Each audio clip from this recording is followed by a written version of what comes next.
restorative justice discussion, harvest festival, sweat lodge ceremony, and equinox and solstice ceremonies. I strongly support the right of the indigenous people and their allies and friends who gather at NAFSI to pray and do ceremony.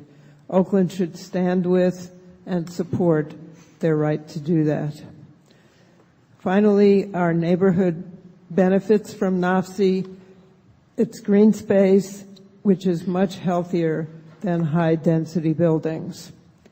My hope is that you will support this appeal and that NAFSI and their neighbors can come together and live in peace. Thank you. Any other speakers whose names have been called who haven't spoken?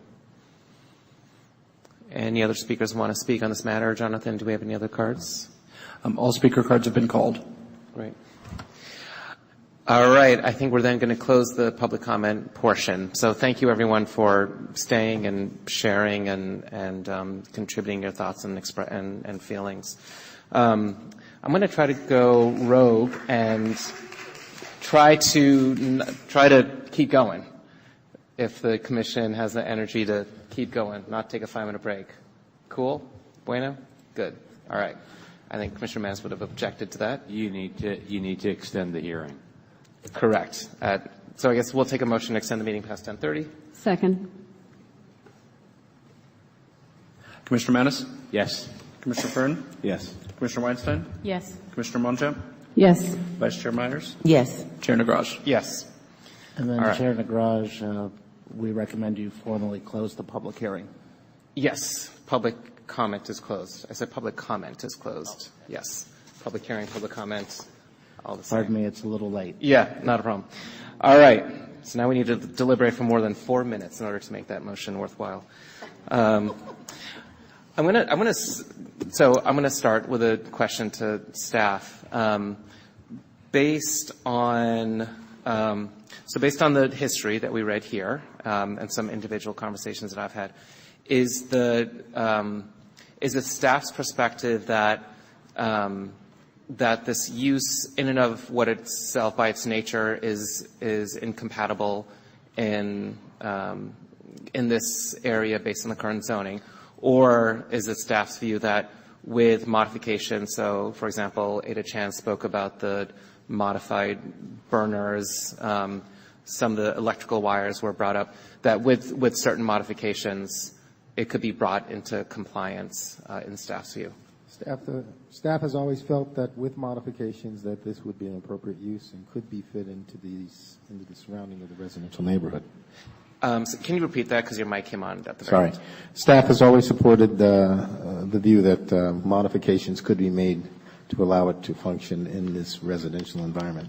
And could you, this might be hard, but could you articulate what kind of, at least the categories of what they are? Do they have to do with, for example, fire, electrical safety? Those are usually covered by the building department. With regard to the zoning uses, we were more concerned about, obviously, as it's written in the report, smoke and noise. Mitigating the smoke and noise issues is usually a physical contrivance that can be designed, redesigned, and redesigned again, or relocated.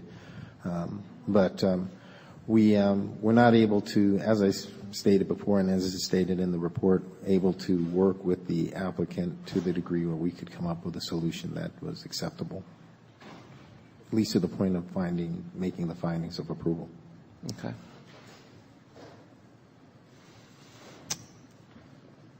Okay. Commissioner Weinstein? When you say that you couldn't get to a place where there was an acceptable resolution, was it, can you talk about what the threshold is? Part of my concern and my questioning is in the staff report, there aren't thresholds around noise, there aren't thresholds around smoke. So I'm not sure what the baseline is and then what you would deem. Generally, we would employ the performance standards which are used throughout the city, and they're relatively harsh. You should not make impacts across the property line, and that's how they're really spelled out. So then how do, something like